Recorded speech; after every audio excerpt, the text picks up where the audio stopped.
साक्ष्य है, जिसमें मौलिकता नितांत आवश्यक है।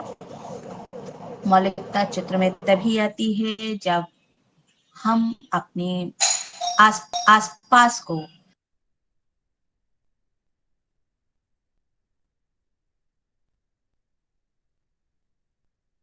लक्ष्य है तथा विस्तार से बिंदु मानव जीवन की प्रक्रिया। ठीक उसी प्रकार एक चित्रकार अपने चित्र फलक पर बिंदु से विस्तार पाता है।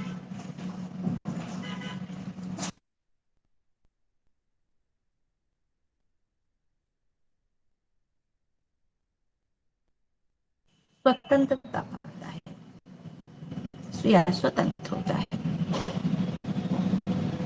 कभी कभी जब हम दो कलाकारों के कृतित्व का परीक्षण करते हैं, निरीक्षण करते हैं, तो हम उसमें आकस्मिक अंतर को पाते हैं, जबकि जो उनके विचार हैं वो लगता है कि कहीं धरातल पर एक ही है।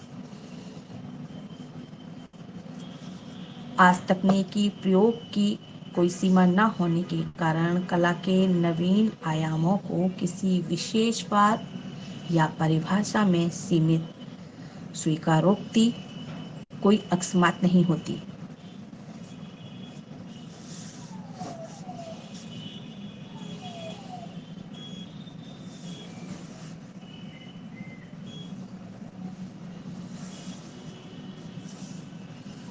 किसी कलाकार को शुद्ध कला उत्तरजीविता के मध्य समझौता करना चाहिए।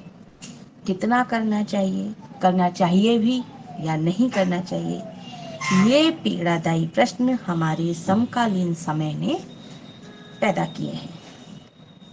अतः युवा कलाकार को चिंतन मनन कर उन दहकते हुए प्रश्नों का उत्तर तलाशना चाहिए जो हमारे समाज को जला रहे हैं। कला संबंधी समस्त कार्य समस्त उद्देश्यों की या ऐसे उत्तम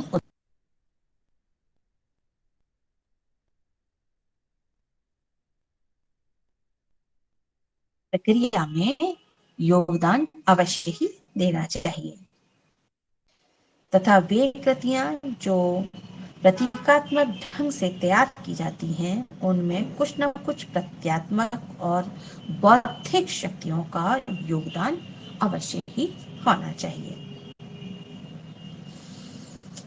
इस प्रकार इन कृतियों में से कुछ को तो उन्हें वस्तुओं के अनेक अनूठेपन और विशिष्टताओं के साथ देखने में मदद मिलेगी। दूसरे कल्पनाशील रूप से चीजों की देखने की हमारी योग्यता भी विकसित होगी। जहां वस्तु सामग्री में रूप रंग का रूपांतरण होता है, यहाँ कलाकारों की सौंदर्य परक गुणों और संबंधों को अलग करने की दृष्टि भी उत्पन्न होनी चाहिए। चीजों को उनके अनूठेपन में और उनकी समूची विशेषताओं के साथ देख पाने की योग्यता और उससे रूढ़िबद्ध धारणाओं को खारिज कराएगी।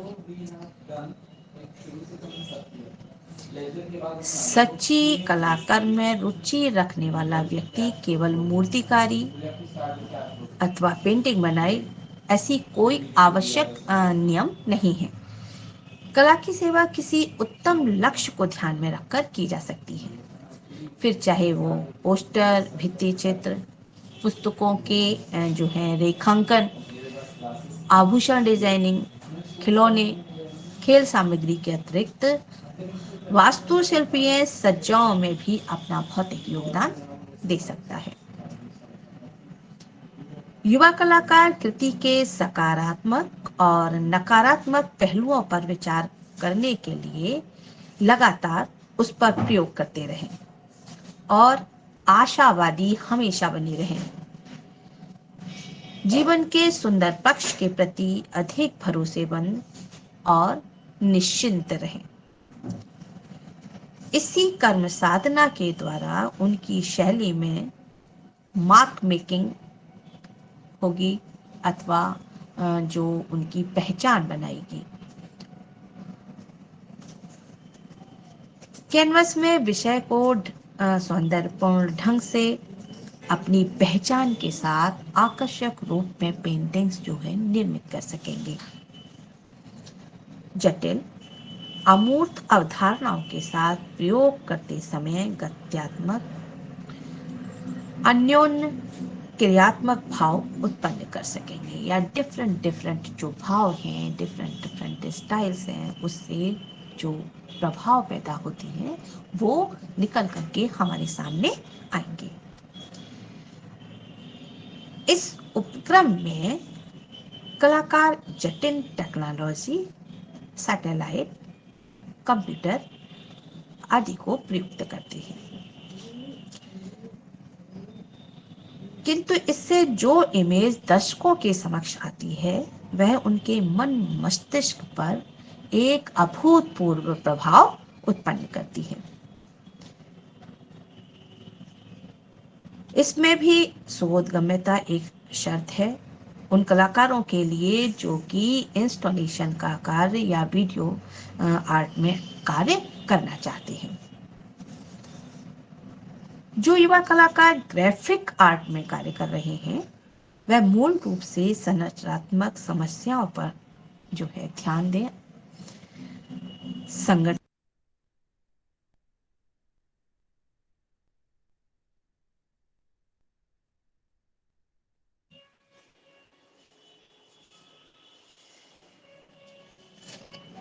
जो नवीन कलाकार हैं, मूर्ति कला को अपना माध्यम बनाते हैं, उनका एक स्वायत्त,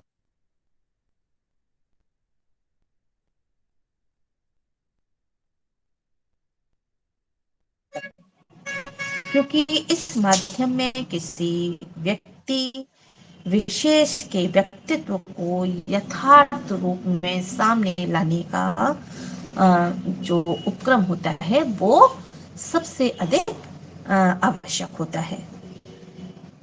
मानवाकृतियों की सूक्ष्म से सूक्ष्म बारीकियों का इसमें ख्याल रखना आवश्यक होता है। तो जो नव कलाकार हैं, जो युवा कलाकार हैं, उन्हें इस बात का ध्यान रखना चाहिए कि उनकी बारीक से बारीक जो उनकी व्यक्तित्व को प्रदर्शित करने वाली विशेषताएं हैं उन पर बहुत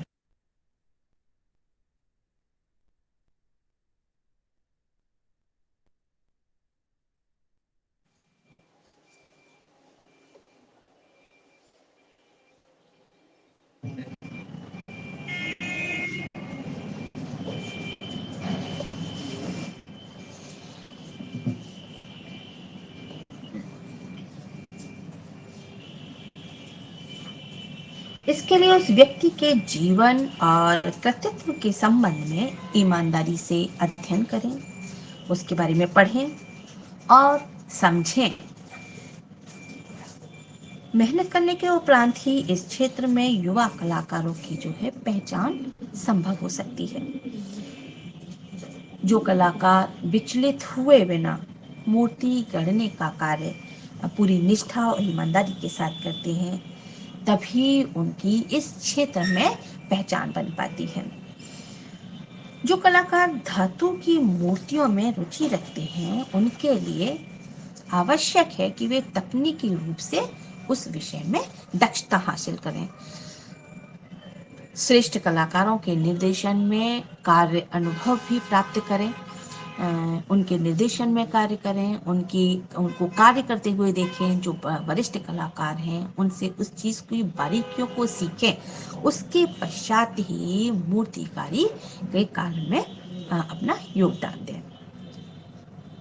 जो युवा फोटोग्राफी में अपना पहचान बनाना चाहते हैं उन्हें इसकी नवीनतम और तकनीकी शिक्षा प्राप्त करनी चाहिए। कोलकाता से photographic association of Dumdum, Chhayapath, PAV, Delhi में त्रिवेणी कला संगम, मुंबई में Jehangir art college, JJ school of art, Lucknow और पटना आर्ट कॉलेज में इसकी बहुत ही बेहतर शिक्षा प्रदान की जाती है। इस क्षेत्र की समस्याओं के निवारण हेतु और नवीनतम जानकारी देने हेतु दिल्ली के जो प्रसिद्ध सुप्रसिद्ध चित्रकार हैं ओपी शर्मा जी, उनके निर्देशन में भी समय समय पर कैंप लगाए जाते हैं। तो जो युवा फोटोग्राफी के क्षेत्र में अपना पहचान बनाना चाहते हैं, जो कार्य करना चाहते हैं, उन्हें अवश्य ही ओपी शर्मा के निर्देशन में जो कैंप लगते हैं उनमें भाग लेना चाहिए। इनकी जो कैंप लगते हैं उसमें इंटरनेशनल फोटोग्राफी काउंसिल ऑफ संस्था की इन्होंने जो स्थापना की थी, उसमें इनमें इनके यहाँ जो है कार्यशालाएं, सेमिनार, प्रदर्शनियां, एग्जीबिशंस बराबर आयोजित की जाती हैं। जो ये संस्था है दुनिया भर के कलाकारों के साथ, जो छायाकार हैं, जो फोटोग्राफर्स हैं, उनके साथ ये जो इनके सेमिनार्स होते हैं, वर्कशॉप्स होती हैं इनकी, वहाँ पर लगातार विचारों का आदान प्रदान किया जाता है। तो ये तो थे युवा कलाकारों के लिए कुछ दिशा निर्देश, जिसके साथ वो अपना इस क्षेत्र में जो आर्ट मार्केटिंग का क्षेत्र है उसमें अपनी पहचान बना सकते हैं। अब हम देखेंगे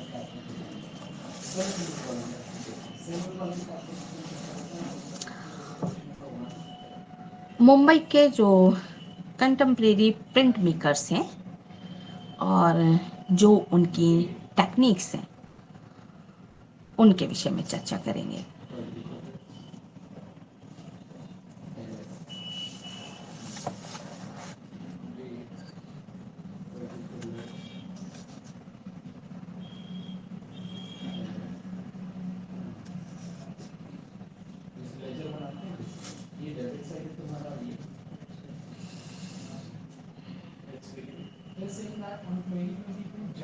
चलिए शुरू करते हैं। यहाँ श्री प्रयाग झा जी हैं। ये समकालीन भारतीय चित्रकारों में से एक हैं। इन्होंने लखनऊ कॉलेज ऑफ आर्ट्स, नई दिल्ली से कला की शिक्षा ली। 1971 के कला शिक्षण के बाद इन्होंने एक लंबा समय बड़ौदा की एमएस यूनिवर्सिटी में अध्यापन का कार्य किया। उन्होंने छपाई तंत्र के एचिंग माध्यम में प्रवीणता हासिल की। उनकी जो प्रिंट्स हैं देश विदेश के संग्रहालयों में संकलित की गए हैं। वर्षों तक उन्होंने अपनी एग्जीबिशंस की हैं, अपना कार्य प्रदर्शित किया है। अनेकों अवार्ड्स के साथ साथ उन्हें जो कला प्रदर्शनियां हैं उसमें स्वर्ण चंद्रक भी प्राप्त हुआ है, स्वर्ण चक्र। श्री प्रयाग झा जी का प्रेरणा स्रोत जो हैं पानी की लहरें, पत्ते, नाव हैं। श्वेत और श्याम रंग के बाद प्रयोग करने के बाद इन्होंने रंगीन चित्र भी बनाने आरंभ किए। एचिंग माध्यम में उन्होंने अपनी स्वतंत्र शैली जो है तैयार की है। इनके चित्र अनुभूतिपूर्ण और रेखा के आकार और विशिष्ट रंगों की वजह से विशिष्ट स्थान ग्रहण करते हैं।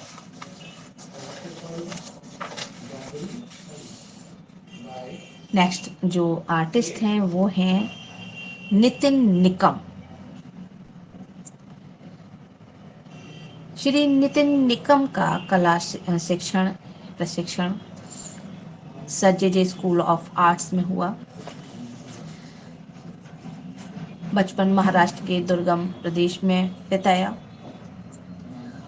उनके विचारों पर मराठवाड़ा के धर्म, संस्कृति, भाषा इत्यादि का बहुत गहरा प्रभाव है। उनके प्रिंट्स में ये मराठा संस्कृति को स्पष्टतः देखा जा सकता है।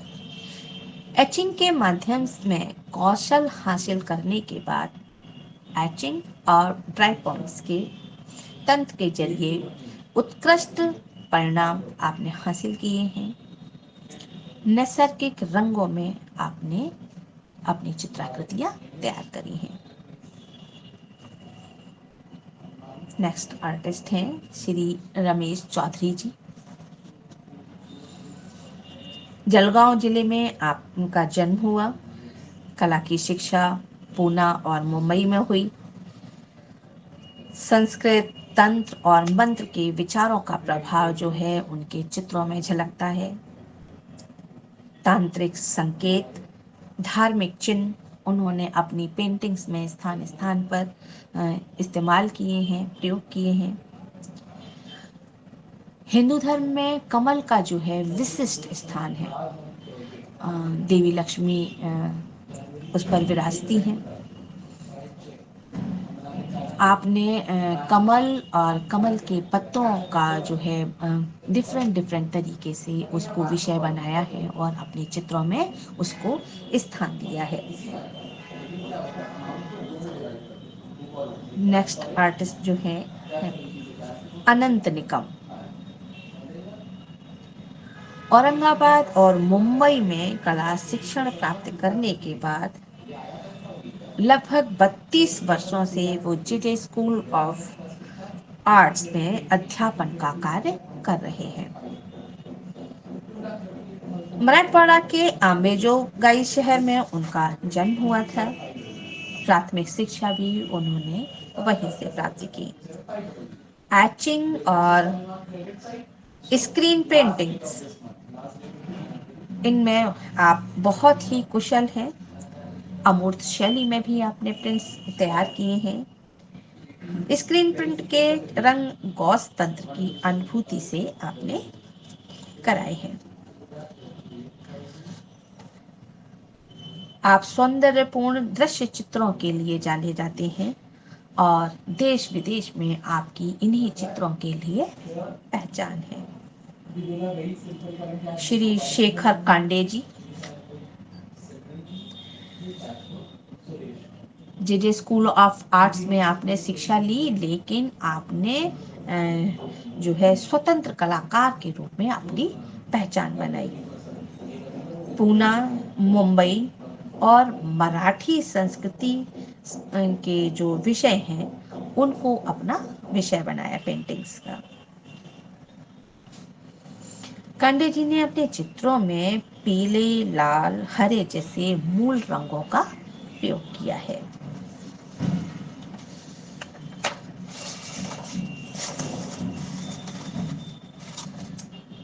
नेक्स्ट आर्टिस्ट हैं गजराज चौहान।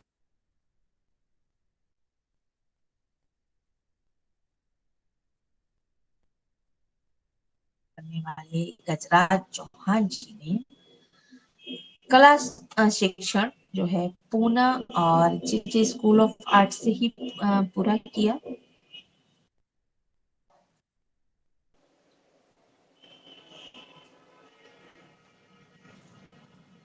नेक्स्ट जो आर्टिस्ट हैं प्रफुल्ला डहाणुकर। मुंबई की कला जगत में अत्यंत महत्वपूर्ण स्थान प्राप्त करने वाली श्रीमती डहाणुकर का जन्म महाराष्ट्र के अहमदनगर में हुआ था।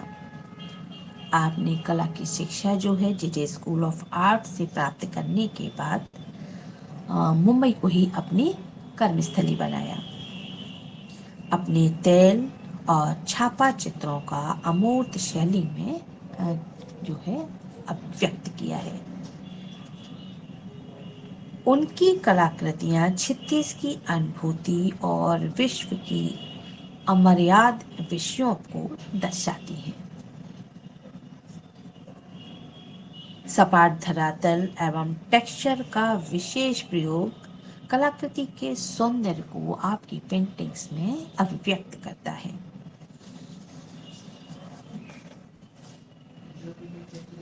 नेक्स्ट जो है आर्टिस्ट हैं Shri Bamanrao Chincholkar. Sir school of art से कला शिक्षण के उपरांत चिंचोलकर ने अपना संपूर्ण जीवन औरंगाबाद और नागपुर की कलाशालाओं में अध्यापन हेतु व्यतीत किया। जीवन भर अपने आप को वो स्टूडेंट्स ही मानते रहे। मानव की संवेदनशील भावना ही उनके छापा चित्रों का विषय रहा। नेक्स्ट आर्टिस्ट है इनकी तनुजा रानी।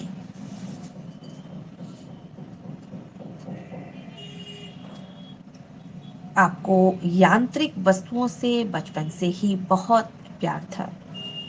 विभिन्न तंत्रों के कौशल संपादन करना श्रीमती तनुजा जी के स्वभाव में है। आपने जो चित्र बनाए हैं उनमें से कुछ चित्र ऐसे हैं जो कि अत्यंत विरोधाभासी स्वभाव वाले हैं, जिसमें आपका एक चित्र है जिसके लिए उन्हें बड़ी ख्याति मिली, वो है बिल्ली और मछली की दोस्ती। क्योंकि कल्पना पर तो किसी का नियंत्रण है नहीं, इसीलिए इन्होंने इस चित्र को अपने चित्रों में, इस विषय को अपने चित्रों में जगह दी। ऐसे विषय में बड़ी सावधानी के साथ उत्कृष्ट परिणामों का इस्तेमाल करती हैं। हल्के रंगों की छटा में परिणाम संपादित करना उनकी शैली की सबसे बड़ी विशेषता है। विलास शिंदे जी हैं। आपने भी जो है कला की शिक्षा जे स्कूल ऑफ आर्ट्स से प्राप्त की है। इनलॉक्स फाउंडेशन की फेलोशिप भी आपको प्राप्त हुई है। विदेश भ्रमण से उनकी जो विषय हैं और तंत्र उपयोगिता में जो है उनकी महत्वपूर्ण बदलाव आए हैं। अणु रेणु की पुनर्रचना से विश्व की पुनर्रचना होती है, ये आपकी धारणा है और उनके चित्रों का विषय भी यही है।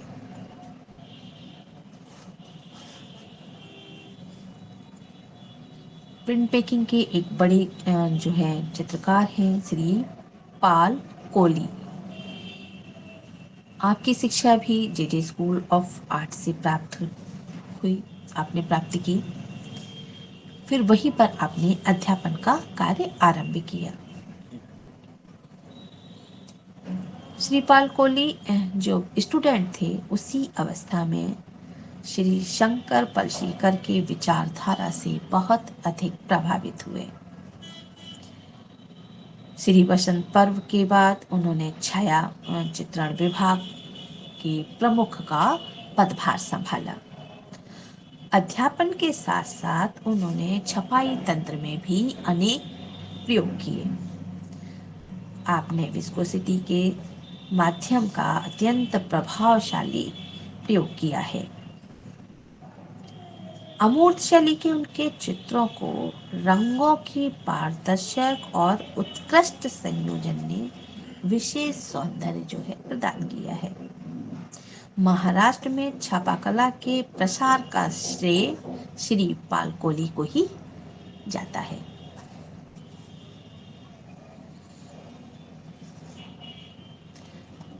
जो एक और बड़े आर्टिस्ट हैं वो हैं काशीराव साल्वे।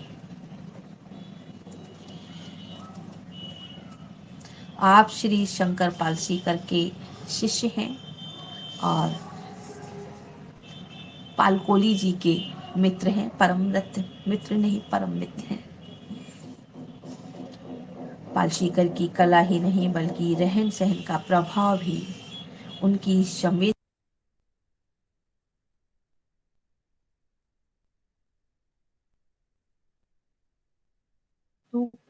की भावना विष्कार के लिए ही संवेदनशील घटक है। विभिन्न वस्तुओं की संवेदना का सौंदर्यपूर्ण आविष्कार उनकी कलाकृतियों में स्पष्ट झलकता है।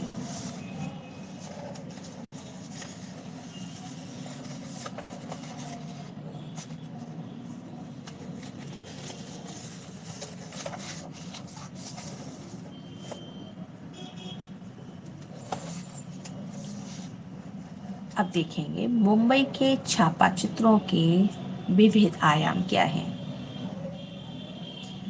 छापा चित्रण परंपरा प्रारंभिक काल में बड़ी ही उपेक्षित रही। इसका उदय भी कलाशालाओं के साथ ही हुआ।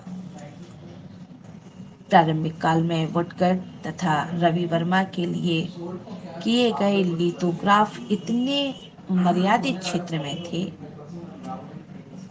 किंतु छपाई मुद्रण एवं विकास के साथ विविध तंत्र एवं प्रविधियों का प्रयोग दिखाई देने लगा। Etching, engraving, aqua, sugar, aqua इनके उपयोग से दृश्य परिणामों में विविधता की अनुभूति मिलती है। विभिन्न पद्धतियों से मिलने वाले परिणामों को योग्य चयन कलाकारों ने किया। जैसे विस्कोसिटी जैसे तरल माध्यमों द्वारा बने छापा चित्रों ने अलग अनुभव प्रदान किए। छपाई के लिए योग्य तंत्र का उपयोग धीरे धीरे होने लगा। आधुनिक युग में जो है संगणक का योगदान रहा। छपाई तंत्र में उससे एक सुलभता मिलती है। समकालीन छापा चित्रों में संगणकीय छापा चित्रण भी लोकप्रिय होने लगा। तंत्र के साथ साथ कला पूर्णता का यह समकालीन कलाकारों के लिए नवीन आवाहन था।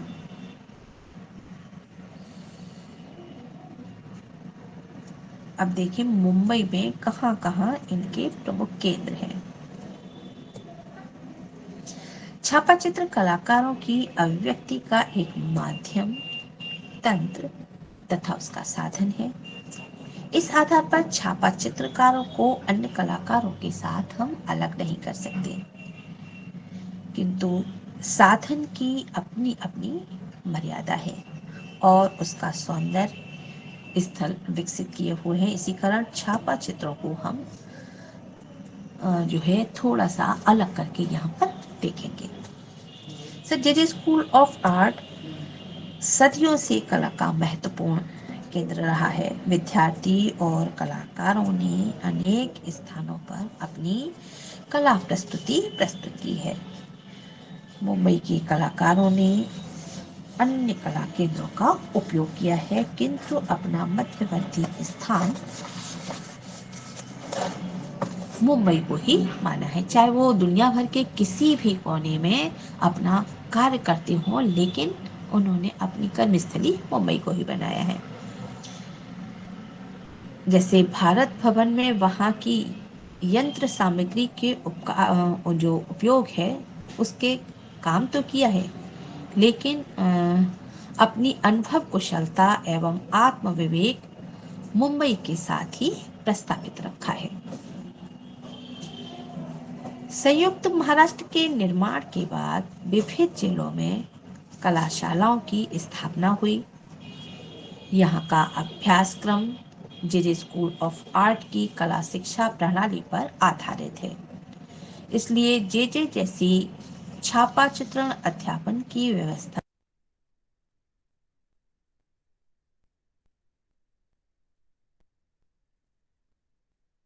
जिसका उन्होंने जीवन में वर्षों तक अभ्यास किया था, उसी को वहां अप्लाई किया।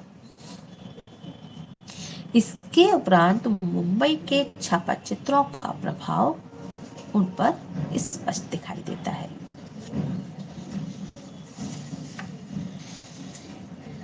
छापा चित्रों के विकास क्रम में श्री टेरी, श्री वसंत पर्व, पालकोली, अभी मैंने बताया ही आपको, ये सारे चित्रकारों का बहुत ही महत्वपूर्ण योगदान रहा है। इन सभी केंद्रों और कलावंतों पर आधुनिक भारतीय कला और पाश्चात्य विचारों का प्रभाव जो है दिखाई पड़ता है।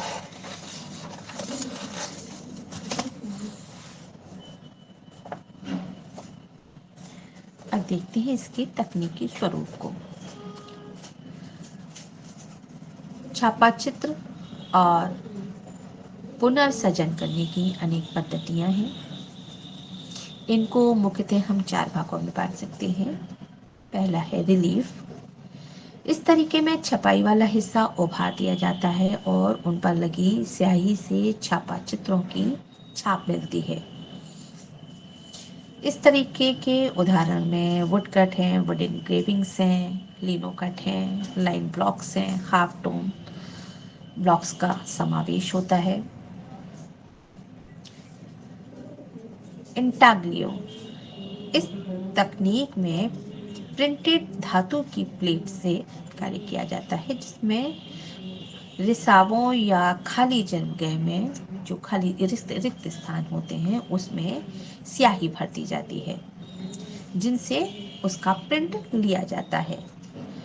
प्लेट का ऊपरी हिस्सा साफ किया जाता है, जो नॉन प्रिंटिंग सरफेस होता है।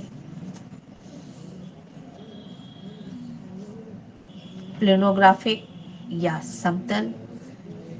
इस जो ये तरीका होता है, इसमें छपने वाले और ना छपने वाले दोनों हिस्से समतल पर होते हैं। यहाँ पर जो छाप होती है या जो प्रिंट होता है, रसायन के गुणधर्म के जरिए प्राप्त किया जाता है।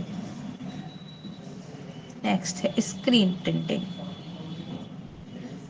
इस तरीके में स्याही महीन सिल्क के कपड़े या अन्य सामग्री जो कपड़ा है उसके पीछे की तरफ पार की जाती है या पीछे की तरफ निकाली जाती है। इस प्रकार के स्टेंसिल के उपयोग से जो है डिजाइन्स प्राप्त की जाती हैं। पहले शादी वादी के जो कार्ड होते थे वो सब इसी स्क्रीन प्रिंटिंग के जरिए होते थे। कपड़ों पर छपाई के लिए काम आती है। वुडकट। चमकीली जो स्तर की लकड़ी होती है, चौकटे पर स्याही से इस पर डिजाइन जो है रची जाती है। बाद में डिजाइन वाले हिस्से को यथावत रख करके बाकी के हिस्से को निकाल दिया जाता है। यह डिजाइन उभारने के लिए चाकू तथा अन्य प्रकार के औजार इसमें प्रयोग किए जाते हैं। वुडकट सामान्यतः नरम लकड़ी जैसे सफरचंद के लकड़ी से बनाए जाते हैं। जब छपाई होती है तब छपने वाले हिस्से पर रोलर फिराया जाता है।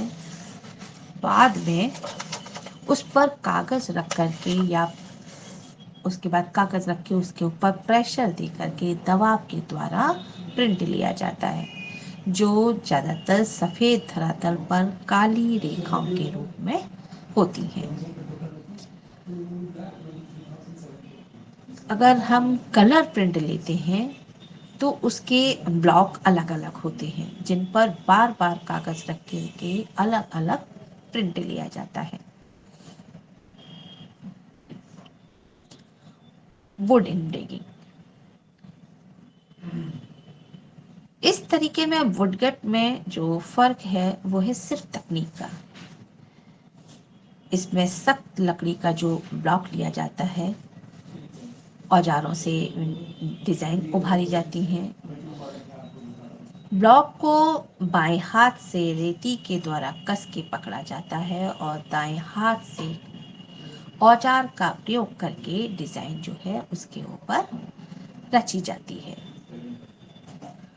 वुड इंग्रेविंग में जो लाइन बनाई जाती है वह छाप में सफेद लाइन बनती है और प्रिंटिंग वुडकट की तरह ही इसका किया जाता है।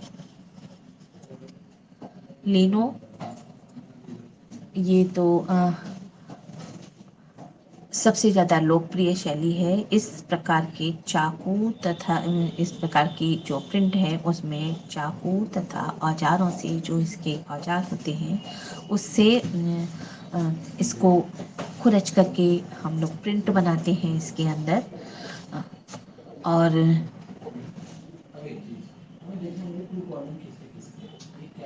टेक्सचर के लिए हम भिन्न भिन्न जो टूल्स होते हैं उसका उपयोग करते हैं, फिर उस पर इंक लगा करके प्रिंट लेते हैं। Photographic reproduction, line block. काली स्याही से पेन और ब्रश के जरिए बनाए गए रेखा चित्र को लाइन ब्लॉक का पुनः उत्पादन या रिप्रोड्यूस कहते हैं। इसमें पेंसिल ड्राइंग और जल रंगों की गहराई नहीं मिलती। 17वीं सदी की शुरुआत में हेनरी फोक्स, तालबोट और अन्यों ने फोटोग्राफी का विकास किया था। तब ड्राइंग को वुडकट पर ट्रांसफर किया जाता था और फिर हाथ से इंग्रेविंग की जाती थी। बाद में इंग्रेवर की सहायता के बिना ही प्रिंटिंग के लिए ब्लॉक बनने लगे। 1980 में जिंक प्लेट पर एचिंग करके इस प्रक्रिया को संपूर्ण बनाया गया। इसके बाद ड्राइंग का फोटोग्राफ निकाल के नेगेटिव बनाई जाती थी, जिसे एल्बुमिन के सेंसिटाइज की गई प्लेट पर रखा जाता था। बाद में लाइट की वजह से एल्बुमिन सख्त हो जाता था और पानी में जो है वो पिघलता नहीं था। प्लेट पर स्याही लगाई जाती थी, फिर उसे पानी में डेवलप किया जाता था। पानी प्रकाश से अनएक्सपोज्ड एल्बुमिन को निकाल दिया जाता था। अब जो चित्र पर स्याही युक्त एल्बुमिन तथा प्लेट की धातु के स्वरूप में उपस्थित हो जाता था। बाद में प्लेट पर बिटुमन, जो लाख सफेदा जो पाउडर होता था, वो डाल के उसे गर्म किया जाता ताकि कोटिंग जो है सख्त बन जाए। प्लेट के पीछे वाले हिस्से को वार्निश का कोट लगाया जाता था, जिससे विटुमिन और वार्निश से आरक्षित धातु का गलन होता था। जब तक जरूरी गहराई जो है, जब तक आर्टिस्ट चाहता और वो गहराई जो गहराई नहीं मिल पाती, तब तक एचिंग का कार्य बराबर चलता रहता था। हर एक एचिंग के दौरान टच किए गए हिस्से में रेजिन पाउडर जो है डाला जाता था, छिड़का जाता था, जो प्लेट सरफेस के रिटेन किए गए हिस्से को एसिड की मार से बचा लेता था। Mechanical tense.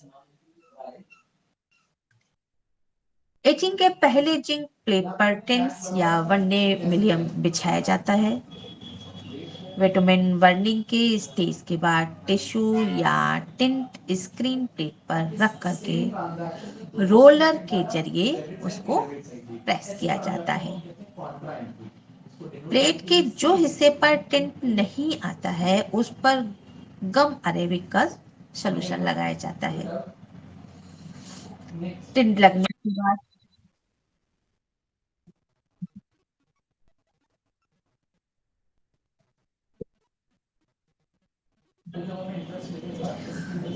प्लेट को साफ किया जाता है।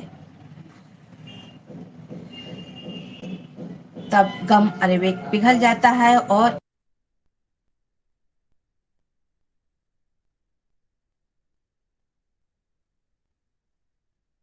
जो है साफ हो जाती है और स्याही धातु को उसी तरह रखती है जैसे विटामिन उसको सेफ रखता है। अब देखें हाफ टोन ब्लॉक।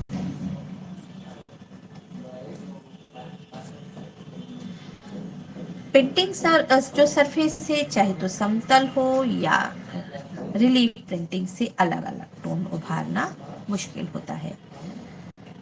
तो ये मुश्किल दूर करके अलग अलग टोन की जो है प्रिंट रचने में हाफ टोन का प्रयोग किया जाता है। जैसा कि हमने मैकेनिकल टिंट में देखा कि छोटे छोटे काले बिंदुओं को जब सफेद कागज पर छापते हैं तो वो आंख को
प्रिंटिंग सरफेस जो समतल हो तो रिलीफ प्रिंटिंग के लिए अलग अलग टोन उभारना मुश्किल होता है। तो ये मुश्किल दूर करके अलग अलग आभा रचने के लिए हाफ टोन का प्रयोग किया जाता है। जैसा कि हमने मैकेनिकल टिंट में देखा कि छोटे छोटे काले बिंदु को जब सफेद कागज पर छापते हैं तो वो आंख को ग्रे टिंट दिखाई देते हैं। तो अगर चित्र को अलग अलग कद के बिंदु द्वारा दो बिंदु इतने छोटे होने चाहिए कि मनुष्य की जो आंख है अलग अलग बिंदु को देख ना सके। प्रोसेस कैमरा में नेगेटिव ग्लास स्टेज के सामने क्रॉस लाइन करके स्क्रीन पर रख करके ये सिद्ध किया जाता है कि यह स्क्रीन ग्लास की दो शीट जैसे रखी जाती हैं। ये प्लेन ग्लास पर छोटे छोटे चौरस टुकड़े बनाता है। यह चौरस का जो स्क्वायर का जो कद है स्क्रीन के मुताबिक डिसाइड होता है। अखबार की प्रिंटिंग के लिए 45 लाइन का स्क्रीन चलता है, जबकि कोटेड पेपर पर छपाई के लिए 200 लाइन की स्क्रीन को लगाया जाता है। जब एक्सपोर्ट दिया जाता है तब लेंस द्वारा रची जाने वाली छवि स्क्रीन के प्रकार अनुसार छोटे छोटे प्रकाश के बिंदुओं में पलट जाती है। यह प्रकाश बिंदु ओरिजिनल टोन लाइट हो या वहां पर मौजूद ज्यादा मजबूत होती है।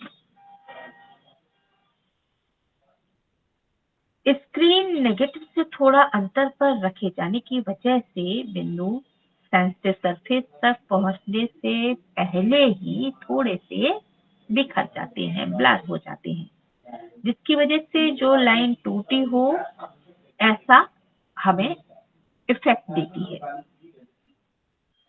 बाद में ये नेगेटिव को डेवलप करके डायाकोम फिश ग्लू से कोटेड कॉपर प्लेट पर उसकी प्रिंट ली जाती है। ग्लू जो है प्रकाश की वजह से थोड़ा सख्त बनता है, तब वह पानी में पिघलता नहीं है। प्लेट को पानी में धोने से एक्सपोज जो कोटिंग है ओरिजिनल चित्र के अनुसार विविध कद के डॉट देता है। ये जो डॉट है जो छोटे भी हो सकती है, बाद में बड़े भी हो सकती है। बाद में प्लेट गर्म होने से ग्लू एसिड जो रेजिस्टिंग एनामेल बन जाता है। प्लेट के पिछले हिस्से में एसिड से बचाने के लिए इसमें फिर से वार्निश की जो है कोटिंग की जाती है।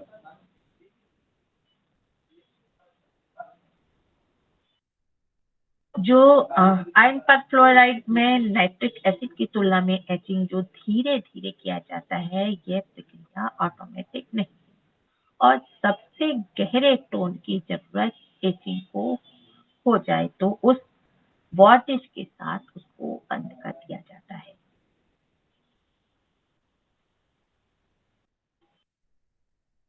हर एक डॉट फिनिश्ड प्लेस पर आना चाहिए, अन्यथा उसकी जगह पर जो है अगर अ, पूरी तरीके से उभर करके नहीं आया तो फिर ये धब्बा बन जाता है वहां पर। कुछ हद तक हैंड फिनिशिंग भी इंग्रेवर के द्वारा होती है। बाद में प्लेट को ब्लॉक कर माउंट करके उसे हीट जो है उसे टाइप हाइट दी जाती है, तब यह प्रिंटिंग के लिए जाकर के बाद में तैयार होती है। कलर प्रोसेस ब्लॉक संपूर्ण रंगीन ओरिजिनल को रिप्रोड्यूस करने के लिए येलो, रेड और ब्लू प्रिंटिंग कलर्स के 3 हाफ टोन ब्लॉक की जो है जरूरत पड़ती है। उसमें काला रंग गहरे रंगों को ज्यादा गहराई देता है। रंगों की जो पसंद है फिल्टर्स के द्वारा की जाती है, जिसे प्रोसेस कैमरे के लेंस के सामने रखा जाता है। प्रिंटिंग रंगों की खासियत ध्यान में रख करके जो हम कलर को हासिल करना चाहते हैं उसकी हाफ टोन प्रोसेस के अनुसार जो है ब्लॉक बनाए जाते हैं। उसके बाद में येलो, रेड और ब्लू और लास्ट में जो है काले रंग से छपाई की जाती है। रंगों के डॉट की छपाई एक के ऊपर दूसरी के होने से के लिए हाफ टोन स्क्रीन को हर एक रंग के दौरान जो प्रिंटिंग की जा रही है हर एक कलर की 15 डिग्री तक उसको घुमाया जाता है। जैसे ही आंख नन्हे डॉट और स्पेस का जो है भेद नहीं कर पाती है, वैसे ही इमेज का टोन भी उभरता है और वैसे ही रंग जो है मिश्रित होने लगते हैं। इसलिए येलो और ब्लू डॉट्स को एक दूसरे के ऊपर नहीं एक दूसरे के पास छापा जाता है। अब पास होने से जो है आंख जो है उसको अपने आप स्वतः ही मिक्स कर देती है और दिमाग के अंदर वो जो मिक्सिंग वाला कलर है वो बन करके उभरता है। हाफ टोन प्रिंट को मैग्नीफाइंग ग्लास से देखने से जो उसके मूल कलर हैं अलग अलग दिखाई देने लगते हैं। पिक्चर में जहाँ गहराई होती है वहाँ डॉट्स जो हैं बड़े और कलर जो है ओवर प्रिंटेड दिखाई देते हैं।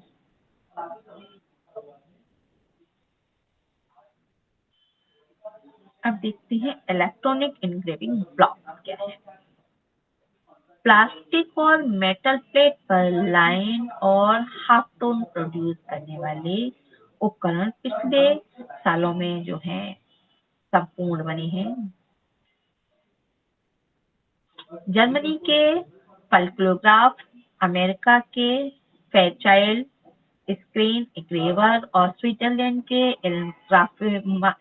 इलग्राविमान ऑटोमेटिक ब्लॉक तेजी से बनाने की तकनीक जो है ईजाद की है। इसमें फोटो इलेक्ट्रिक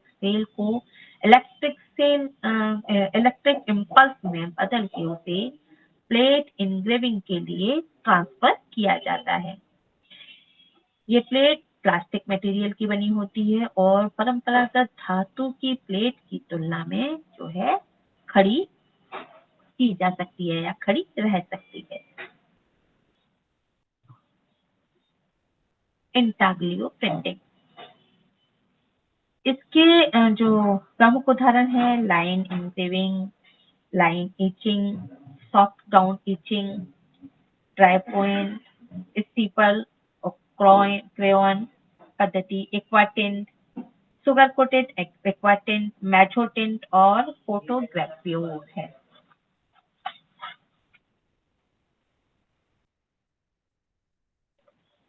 लाइन इचिंग।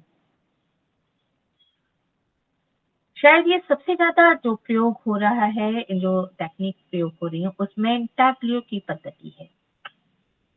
इस पद्धति में प्लेट को साफ करके पॉलिशिंग के बाद बिटमन और मोम का जो है एक कोट लगाया जाता है। प्लेट के निचले वाले हिस्से को गर्म किया जाता है ताकि कोटिंग जो है सभी जगह समान रूप से फैल सके। बाद में इसे हल्की आंच से काला रंग आ जाए तब तक गर्म किया जाता है, जब ये पूरी तरह से काली हो जाए, ताकि प्लेट पर बाद में नक्काशी हो तो उस काले रंग के ऊपर स्पष्टतः दिखने लगे। प्लेट ठंडा होने के बाद जो कोटिंग की गई है वो सूख करके एकदम सख्त हो जाती है। नुकीली सुई से फिर इस पर इचिंग का कार्य किया जाता है। ये सुई जो है इतनी ही नुकीली होती है कि बिना खरोच के जो है धातु की सतह तक पहुंच जाती है। जो ये काम किया जाता है इसमें ज्यादा दबाव डालने की जरूरत नहीं होती और सुई के एंगल बदलने के रेखा पतली या जो है चौड़ी बनाई जा सकती है। बाद में नाइट्रिक जैसी एसिड जो है इस उसमें नाइट्रिक एसिड में इस प्लेट को डुबोया जाता है। जहां पर सुई चली हो वो हिस्सा एकदम स्पष्ट चमकने लगता है। धातु का जो एसिड का है वो प्रतिरोधक बना रहता है। प्लेट को छोर और पिछले हिस्से में जो है वार्निश लगा के उसे एसिड से बचाने का प्रयास किया जाता है।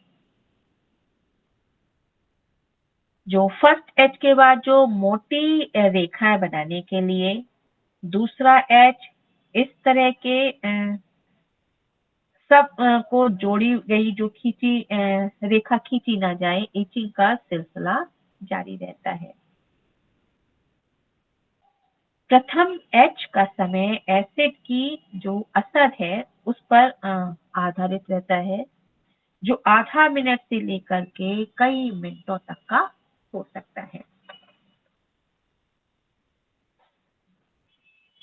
सारे एचिंग हो जाने के बाद प्लेट को टर्पेंटाइन और मिथाइलेटेड स्पिरिट से साफ करके उससे जो वार्निश लगा होता है उसको जो है दूर किया जाता है। बाद में उस पर स्याही लगा के प्रिंट लिए जाते हैं। बाद में लिए गए पहले प्रूफ को फर्स्ट स्टेट के नाम से जाना जाता है। फिर जरूरत के मुताबिक उसमें अगर जरूरत है तो उसमें संशोधन किए जाते हैं। इस वक्त ग्राउंड प्लेट को गर्म करने के बजाय जो कलर है रोलर से लगाया जाता है। जो बाद में प्रिंट लिए जाते हैं उनको सेकंड स्टेज कहा जाता है। बाद में जब प्रिंट एडिशन के लिए निकाले जाते हैं तब आर्टिस्ट जो है हर प्रिंट पर पेंसिल से नंबर दे करके उस पर अपने हस्ताक्षर करता है। आप देखते हैं सॉफ्ट ग्राउंड इचिंग। ये इचिंग जो है अलग प्रकार की है जिसमें बिटमन और मोम के साथ वेसेलाइन या इसमें चर्बी जो है मिलाई जाती है, जिसे टेलो कहते हैं, ताकि वह सख्त ना हो जाए। गर्म की हुई प्लेट पर रोलर से एक स्तर बनाया जाता है। इसके बाद महीन पेपर को उस पर बिछाकर पेंसिल से ड्राइंग बनाई जाती है। चित्र के बन जाने पर पेपर उठा लिया जाता है। उसके साथ ग्राउंड का हिस्सा भी जो है उठ जाता है। रेखा चौड़ी हो या पतली उस पर दबाव के हिसाब से टूटी हुई लकीरें प्लेट पर बन जाती हैं। फिर से लाइन इचिंग की तरह ही एसिड जो है बाइटिंग किया जाता है। यह प्रिंट सामान्यतः खड़ी या सॉफ्टर पेंसिल ड्राइंग सी की तरह लगती हैं। नेक्स्ट देखेंगे ड्राई पॉइंट।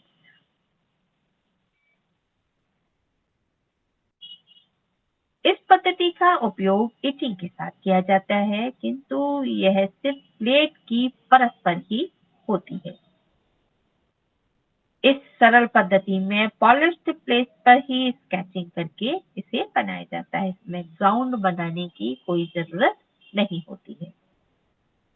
स्टील, हीरे या सफायर की खास नोक से जो है इचिंग की जाती है। इसमें नोक के हल्के से इस्तेमाल से पतली ग्रे लाइन बनती है, जिस पर ज्यादा जोर आजमाने से धातु लाइन के दोनों छोरों पर जो है बिगड़ती है। इस बिगाड़ को जो है बिगड़ा हुआ है जो है लाइन, उसको बर कहा जाता है। उसे स्क्रेपर से निकाला ना जो है तो वह प्रिंटिंग का जो है महत्वपूर्ण और असरदार हिस्सा बन जाता है।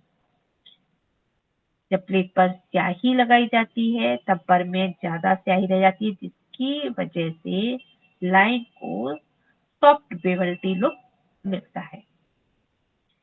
एचिंग के साथ उसका इस्तेमाल करने से सॉफ्ट डार्क एसेंट में मिलता है, लेकिन ज्यादा प्रिंट लेने से जो है अगर 30 प्रिंट से ज्यादा ले लिए तो फिर ये असरदार नहीं रह जाता है। लेकिन ये पद्धति जो है मुख्य है। इस प्लेट पर स्टील या मोम की क्रोम की जो है थिन प्लेटिंग करके ज्यादा प्रिंट जो है इससे लिए जा सकते हैं। इसे सुरक्षित बनाया भी जा सकता है थोड़े टाइम के लिए, लेकिन शर्त यही है कि क्रोम की थिन प्लेटिंग अब इससे कर दी जाए। नेक्स्ट है एक्वाटिंट। 18वीं शती के अंत में इंग्लैंड में की गई ये पद्धति जो है इजाद की गई थी। इस पद्धति का उपयोग सरल लाइन एचिंग के साथ होता है। पारदर्शी जल रंगों की आभा देने वाली ये तकनीक जो है लैंडस्केप वर्क के लिए जो है प्रयोग की जाती थी। इस पद्धति की विशेषता ये है कि उसमें जो छेद वाले ग्राउंड है उसमें एसिड बाइट्स के बनने में ग्रेनुलर इफेक्ट मिलता है। रेजिन और असल्फाल्ट डस्ट से बनाया गया ग्राउंड प्लेट की सतह पर जो है फैलाया जाता है। डस्ट के बड़े ग्रेनुल पहले और छोटे ग्रेनुल में बाद में सेटल होते हैं। जब प्लेट गर्म की जाती है तब डस्ट से जो ग्रेन्स हैं वो पिघल करके जो छोटे छोटे छेद हैं उनमें ग्राउंड्स बनाते हैं, जिससे एसिड के जरिए उभार के छोटे छोटे कैविटीज हासिल की जाती है। ये कैविटीज में स्याही भर जाने से एचिंग की गहराई के अनुसार उसमें टोन मिलते हैं, टोन डिफरेंस हो सकते हैं। फर्स्ट इच लाइट हो और बाद के हिस्से को वार्निश से बंद करके दोबारा इच करके भी उसकी गहरे प्रिंट जो है लिए जाते हैं। इस तरह की एचिंग के समय को नियंत्रित करके इस स्टेज के बाद रुक रुक के नया एचिंग करने से अलग अलग टोन हासिल होती है। कई बार इसमें काम करते हुए लाइनें टूट भी जाती हैं। वैकल्पिक पद्धति में स्टिक का ग्राउंड बनाया जाता है जो उड़ जाती हैं, उसे प्लेट पर ग्रेन मिलता है। बाद में प्लेट को गर्म करके फिर इसमें सुधार किया जाता है, ग्राउंड को सुधारा जाता है। इचिंग एक्वा का ऐसा प्रभाव जो है हमें शेखर पवार और सोमनाथ की पेंटिंग में देखने को मिलता है।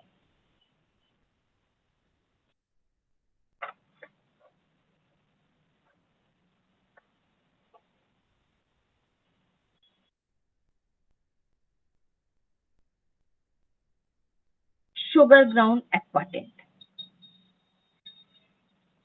ये और एक दूसरी प्रक्रिया है जिसके द्वारा आर्टिस्ट स्पेशल ग्रिस्ट ग्राउंड वाली पॉलिश्ड कॉपर प्लेट की सतह पर आर्टिस्ट अपना डिजाइन बनाता है। ग्राउंड बनाने के लिए 3 हिस्से काले घट कलर का और एक हिस्सा ग्लू आधारित जल रंग का और खड़ी साकर का इसमें इस्तेमाल होता है।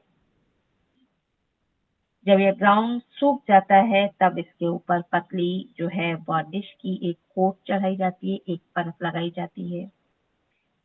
यह वार्निश बिटुमन पाउडर और पेट्रोल से बनाई जाती है। वार्निश सूख जाने के बाद प्लेट को पानी में डुबोया जाता है, जिसकी वजह से जो खड़ी साकर जो है फूल जाती है और उसके साथ ही प्लेट की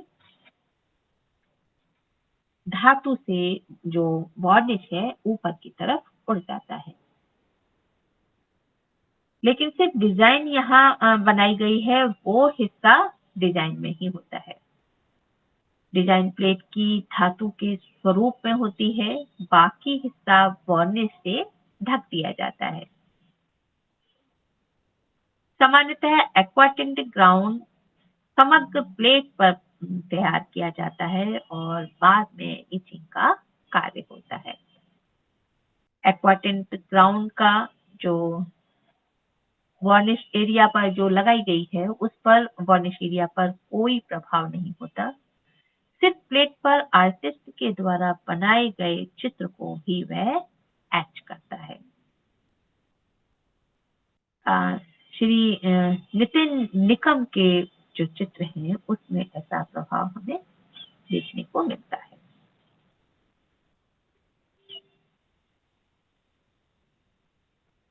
मैजोटिंट, ये भी एक्वाग्रिंग की जो पद्धति है इसमें कोई एचिंग नहीं होती। ये प्लेट पर संपूर्ण पृष्ठभूमि में आर्टिस्ट जो है चित्र बनाता है। जैसे जैसे वह चित्र बनाता है उसके टोन हल्के बनते जाते हैं। प्रिंट एरिया में ये चित्र सफेद विस्तार के साथ प्रतिबिंबित होता है।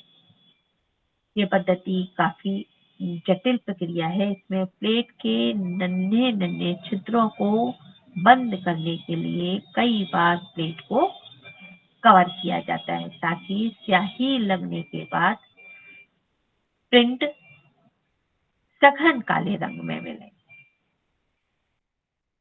फिर दांतों वाले यंत्र से चित्र बनाया जाता है। जो बने उसे स्कोपर से दूर किया जाता है। इस पद्धति में इंग्रेविंग की बजाय स्क्रैपिंग का कार्य अधिक महत्वपूर्ण है। ड्राइप्रॉन्स की तरह गहरा जो है वेलवेटी टोन मैजोटिंट में बनता है। प्रारंभ में जो है ज्यादा प्रिंट्स नहीं मिलते थे, लेकिन 1820 में स्टील आने के बाद ये पद्धति जो है ज्यादा चल पड़ी। मैजोटिंट की गहरी टोनल वैल्यू का उपयोग मूल चित्रों को रिप्रोड्यूस करने के लिए किया जाता है। कुछ आर्टिस्ट ने ओरिजिनल वर्क में भी इस पद्धति का प्रयोग किया है।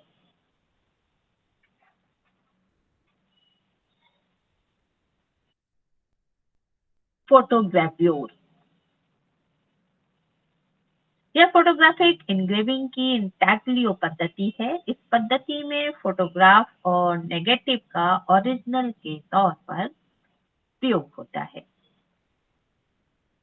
सामान्य लेटर प्रेस पद्धति से हर प्रकार के प्रूफ निकाले जाते हैं और नेगेटिव को रीटच करके उसकी जो खामियां रह गई हैं, उसमें जो कमियां हैं, उनको दुरुस्त किया जाता है। बाद में जो पारदर्शी पॉजिटिव ओरिजिनल के आकार के अनुसार बनाई जाती हैं।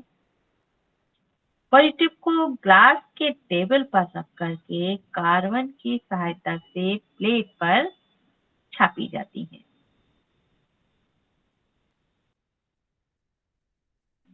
पोटेशियम ट्राइक्रोमेट के सॉल्यूशन से लाइट सेंसिटिव बनाए गए जिलेटिन कोटेड पेपर पर इस पद्धति का प्रयोग होता है। पहले फोटोग्राफर स्क्रीन से प्रकाश कार्बन टिश्यू के पार किया जाता है। हाफ टोन स्क्रीन से उल्टा यह कार्बन टिश्यू की लाइंस एकदम साफ होती हैं और बीच में जो छोटे छोटे डॉट्स बनते हैं ये अपारदर्शी होते हैं। जब प्रकाश जो है स्पष्ट लाइंस के पार होता है तब लाइंस के नीचे रहा जिलेटिन है कोटिंग को सख्त बनाता है।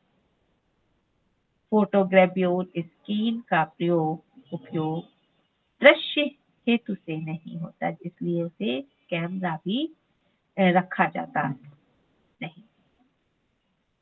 इस हेतु प्लेट पर समतल स्पष्ट NH जो है प्रदान करना होता है ताकि मैकेनिकल वाइपर जो ब्लेंड के नाम से डॉक्टर ब्लेंड के नाम से जाना जाता है उस पर इंक और जरूरत से ज्यादा स्याही प्लेट पर से प्रिंटिंग से पहले हटा ली जाए। बाद में कार्बन टिश्यू पद्धति जो है पॉजिटिव के जरिए प्रकाशमान होते हैं।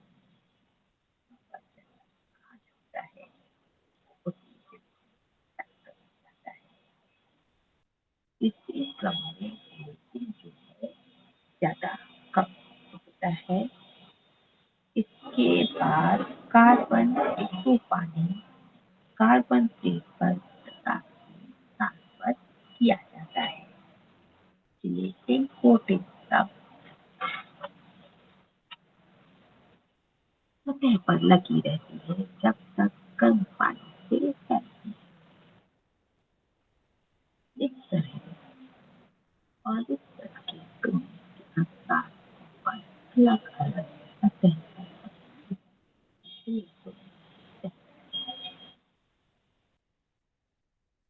लेकिन अलग अलग क्षमता वाले एसिड प्रावर्तित होते हैं। H की वजह से कॉपर पर अलग अलग गहराई और छोटे छोटे जो स्क्वायर्स हैं ओरिजिनल के टोनल वैल्यू के अनुसार बनते हैं। चित्र के गहरे सेल और हल्के हिस्से में सतही सेल बनते हैं।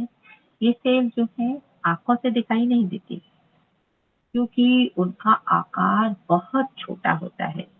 इन्हें नंगी आंखों से नहीं देखा जा सकता। इस पद्धति में जो डेप्थ मिलती है वह अन्य फिल्म फोटोग्राफिक पद्धति में नहीं मिलती। जहां तक ओरिजिनल को रिप्रोड्यूस करने का सवाल है इस पद्धति में कोई बॉर्डर लाइन नहीं है, मर्यादा नहीं है। इस पद्धति का उपयोग ज्यादातर जो कंटेम्परेरी आर्ट प्रिंटिंग जो प्रिंट मेकिंग है उसके लिए किया जा रहा है। जहां ज्यादा नकल छपी जाती है इसी वजह से रोटरी प्रिंटिंग का इस्तेमाल होता है और ज्यादातर फोटोग्रेफ्योर प्रोसेस कॉपर प्लेट की बजाय कॉपर सिलेंडर पर की जाती है। कोटिंग से पहले उस पर जो है क्रोमियम की जो है परत लगाई जाती है ताकि जो लंबे अरसे तक वो प्रिंटिंग बनी रहे, सुरक्षित रहे।